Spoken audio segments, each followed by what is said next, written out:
Morning student. आज हम प्लेटो को जस्टिस की बात करेंगे, लेकिन इसका आधार है वो आइडियल स्टेट की बात है जो कल परसों मैंने आपको बताया था, वहाँ से स्टार्ट करना पड़ेगा। एक कौन पे हमें वो भी बनाना पड़ेगा।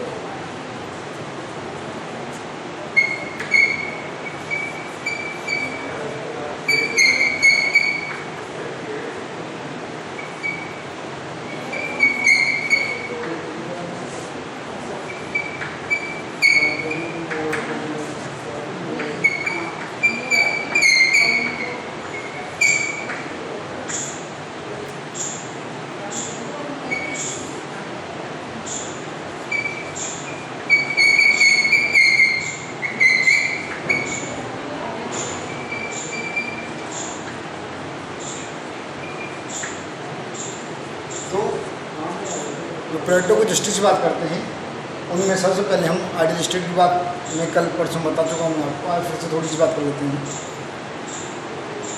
प्लेटो ने एक आइडियल आदर्श राज्य की बात की थी, और कोई भी राज्य जंगल, ईंट, कंकड़, पत्थर, नदी नाले तालाब इत्यादि से राज्य नहीं बनता है। राज्य उस राज्य में निवास करने वाले नागरिकों के चरित्र से राज्य बनता है। उस राज्य में निवास करने वाले नागरिकों के चरित्र से राज्य बनता है। जब देश के सभी नागरिक निष्ठावान होंगे, उनमें देशभक्ति होगी, कर्तव्यनिष्ठा होगी, तो निश्चित रूप से वे आदर्श राज्य आदर्श नागरिक बन सकते हैं। और इसके लिए उन्हें प्लेटो के अनुसार जस्टिस का पालन अपने आप ही होगा। अब जस्टिस क्या है, जस्टिस को डिफाइन करते हैं।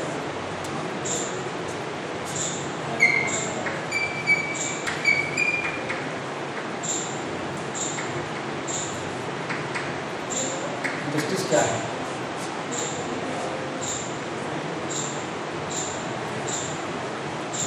प्लेटो के अनुसार जस्टिस की जो बात की गई है, प्रकृति ने जिस व्यक्ति को जिस काम के लिए सर्वश्रेष्ठ बनाया है, वह व्यक्ति केवल वही काम करे और दूसरे काम में हस्तक्षेप न करे, यही न्याय है।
प्लेटो ने जो न्याय की भावना बताई है उस तरह से है, प्रकृति ने जिस व्यक्ति को जो काम करने के लिए सर्वश्रेष्ठ बनाया है, वह व्यक्ति केवल वही काम करे और दूसरे कार्य में हस्तक्षेप न करे।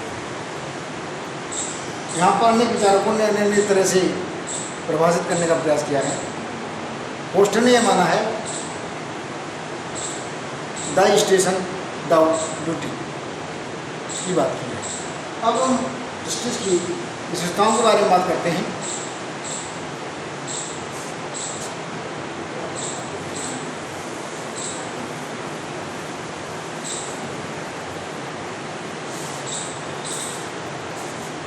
जो प्लेटो से पहले जो न्याय की अवधारणा करते थे,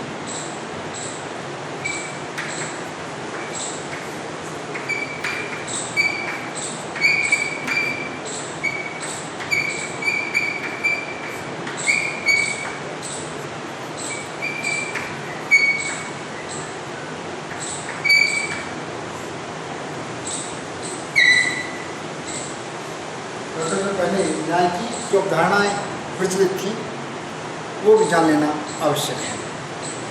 तो एक अवधारणा ये थी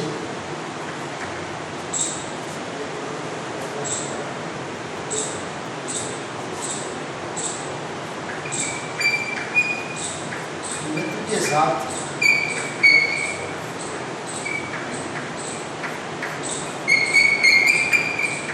व्यवहार करना।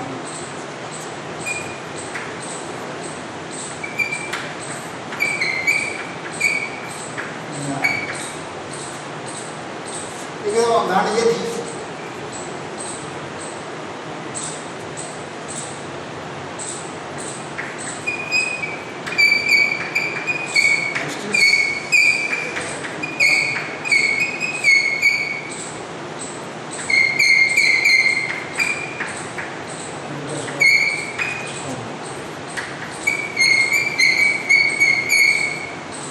अवधारणा ये थी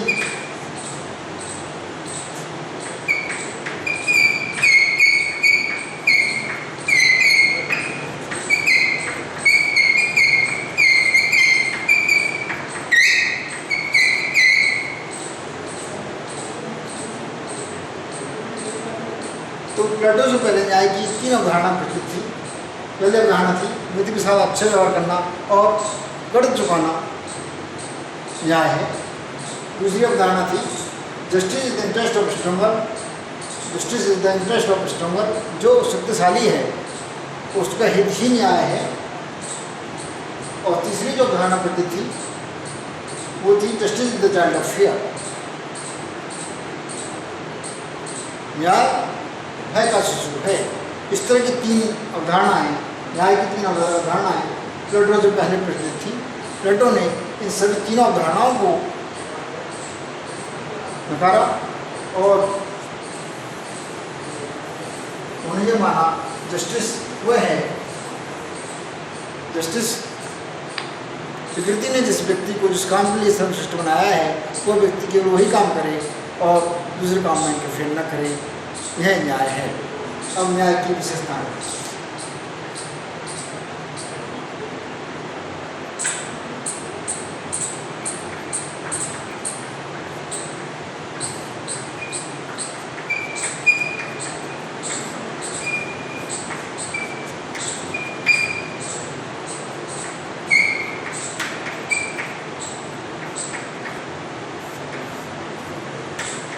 प्लेटो ने न्याय की विशेषता है। तो पहली विशेषता आती है उसके अंतर्गत प्लेटो ने पूरी एथेंस समाज को 3 वर्गों में विभाजित किया।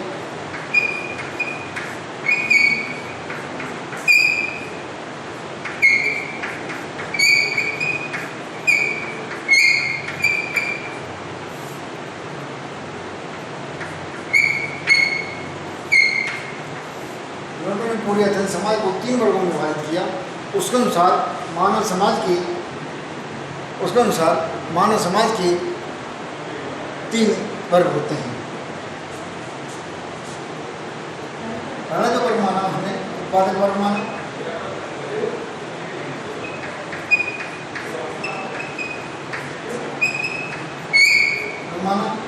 दूसरा जो वर्ग माना उसको सैनिक वर्ग माना,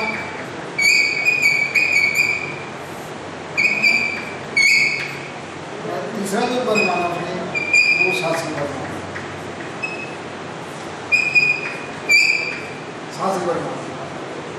यहाँ पर एक चीज़ और मैं आपको बताना चाहूँगा। प्लेटो ये भी कहता है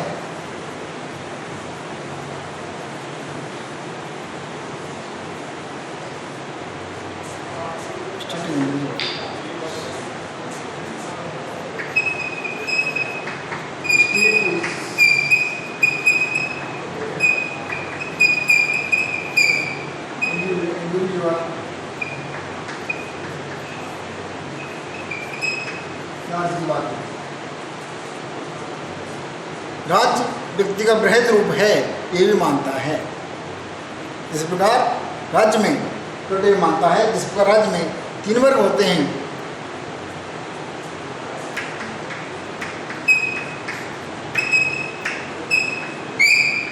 उत्पादक वर्ग,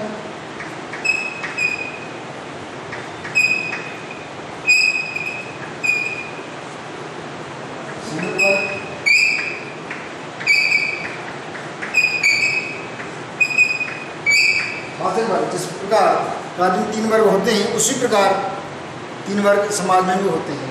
आगे जो प्लेटो बतलाता है वो ये है, मानव स्वभाव में 3 तत्व पाए जाते हैं।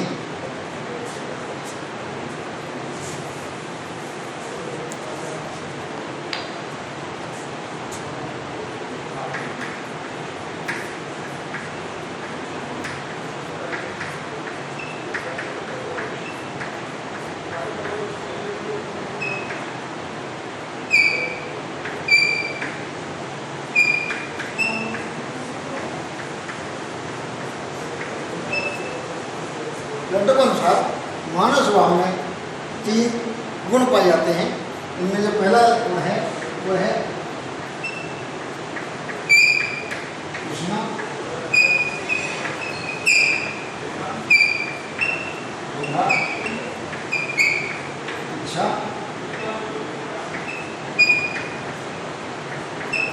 स्वार्थ, स्वर्ग,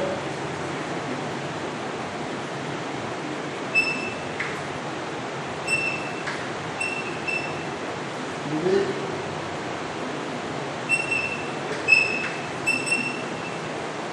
बुद्धि,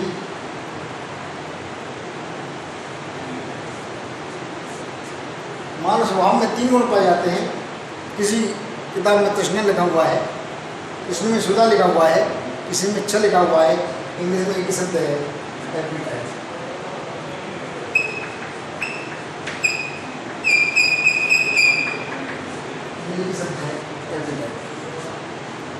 इसी किताब में शास्त्र लिखा हुआ है, स्वर्ग लिखा हुआ है, उनमें से एक ही शब्द है करेगा।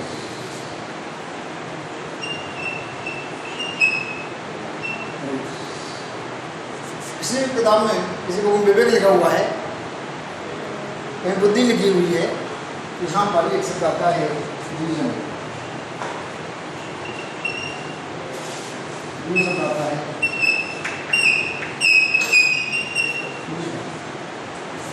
तो प्लेटो मानव स्वभाव में 3 गुण मानता है, एपिटाइट, करेज और रीजन। इनके आधार पर समाज में 3 वर्ग बनाने का प्रयास किया है और ये मानता है जिस समाज के जिस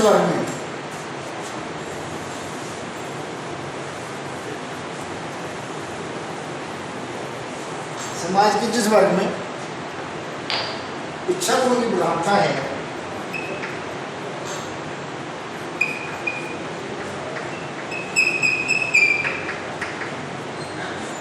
समाज के जिस वर्ग में एपिटाइट वर्ग की प्रधानता है, इच्छा गुण की प्रधानता है,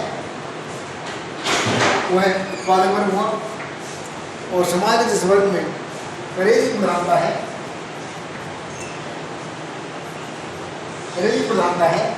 वह सैनिक वर्ग हुआ। और समाज के जिस वर्ग में विजडम की प्रधानता है या रीजन की प्रधानता है, वह शासक वर्ग हुआ।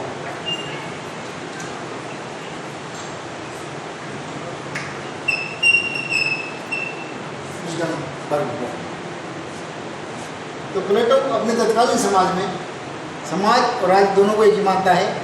राज्य में भी 3 वर्ग मानता है और समाज में भी 3 वर्ग मानता है।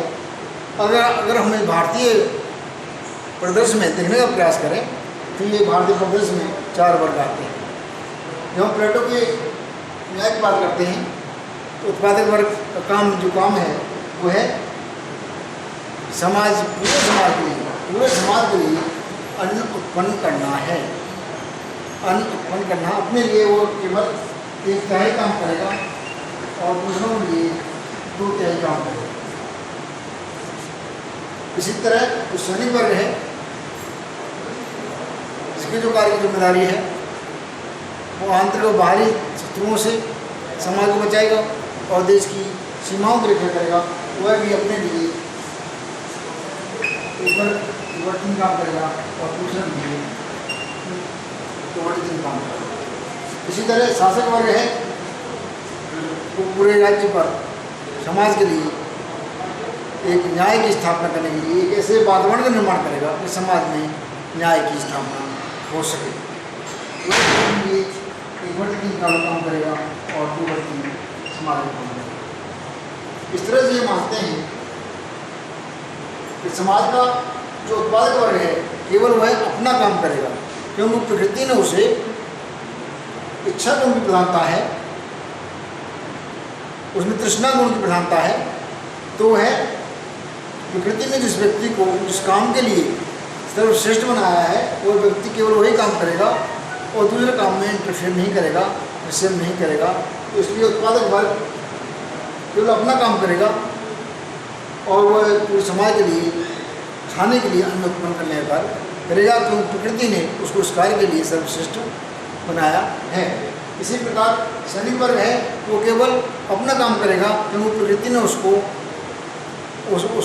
साहस गुण की प्रधानता दी है, रक्षा करने के लिए दी है, एक करेज की प्रधानता दी है, एक शौर्य गुण की प्रधानता दी है। तो संपूर्ण समाज को आंतरिक और बाहरी दुश्मनों से बचाने का, राज्य की सीमाओं को बचाने का काम करेगा और वो दूसरे काम को इंटरफेयर नहीं करेगा। इसी तरह शासक वर्ग भी केवल प्रकृति ने जिस काम के लिए सर्वश्रेष्ठ बनाया है वो व्यक्ति केवल वही काम करेगा और दूसरे काम में इंटरफेयर नहीं करेगा।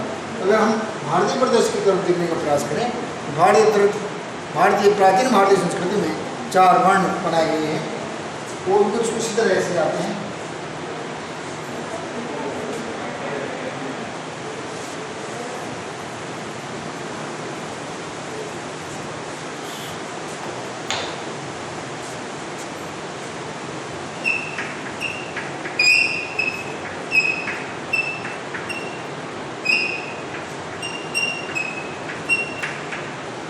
भारतीय प्रदेश में देखने का प्रयास करें, यहाँ पे 4 वर्ण बनाए गए हैं।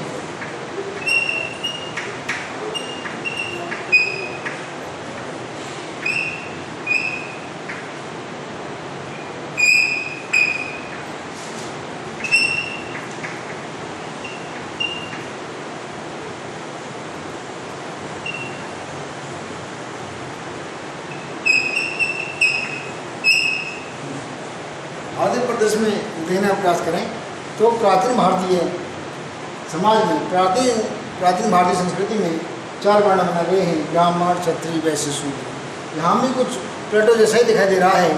समाज का प्रत्येक वर्ण केवल अपना काम करे और दूसरे काम में इंटरफेयर न करे।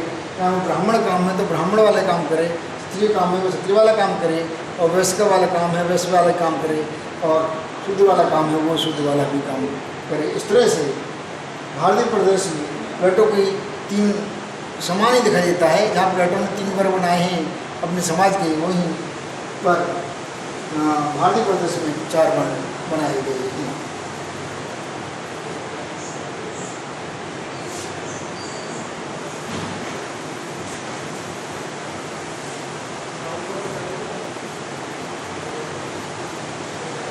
इसी से दूसरी विशेषता गलती है, कार्य विशेषता।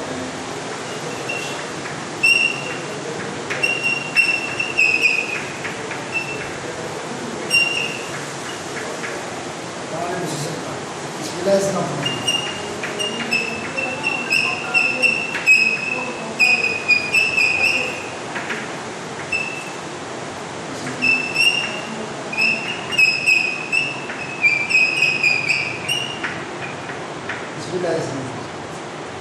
इसी जो विशेषता गलती है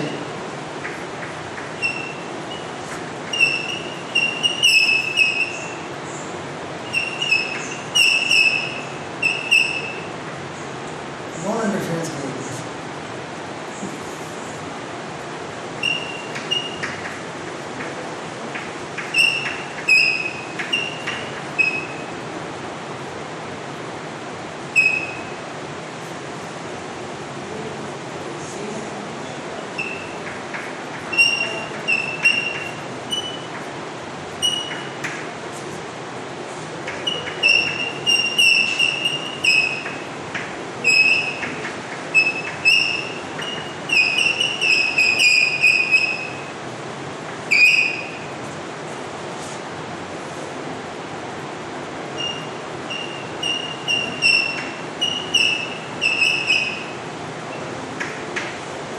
नॉन इंटरफेरेंस की गलती है।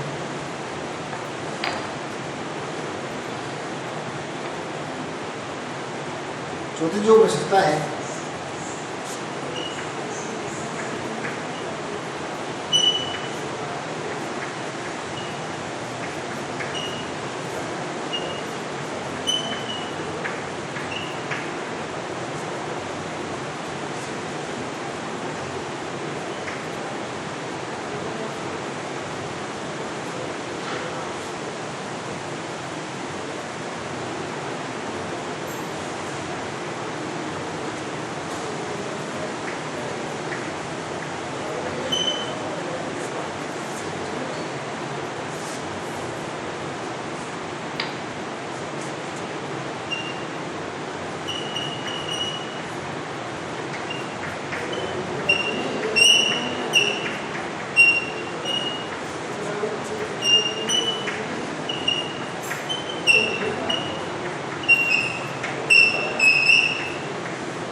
तो इस तरह से प्लेटो के न्याय की अवधारणा की 4-5 विशेषता निकलती हैं।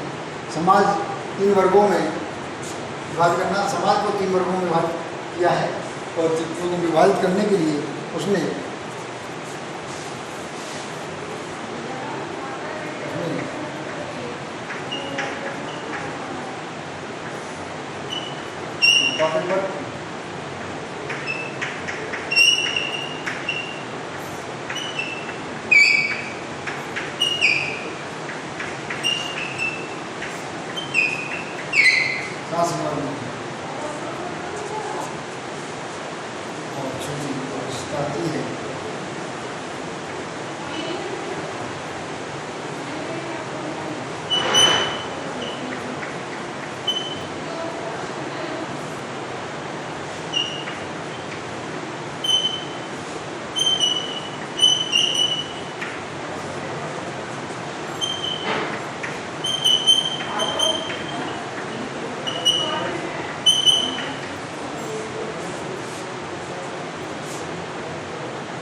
आज व्यक्ति का भेद रूप है।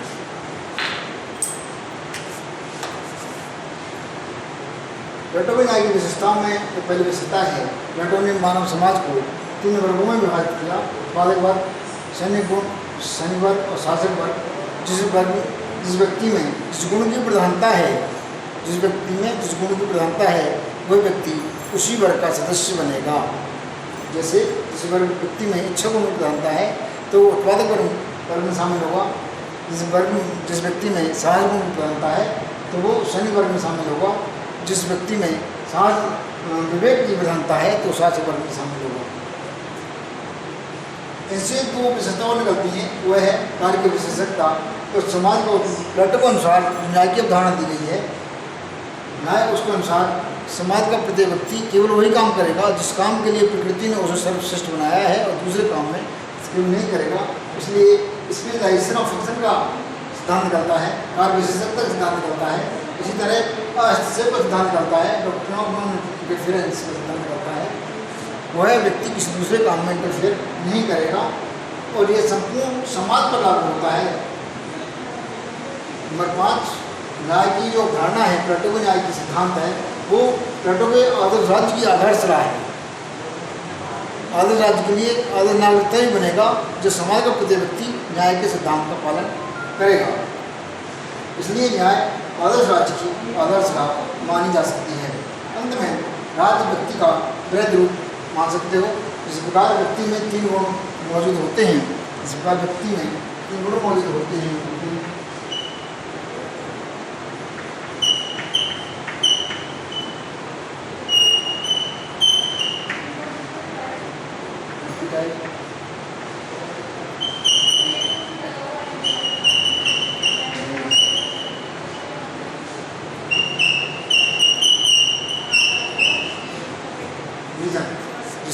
जिस प्रकार मानव आत्मा में या मानव में 3 गुण मौजूद होते हैं, एपिटाइट, करेज और रीजन।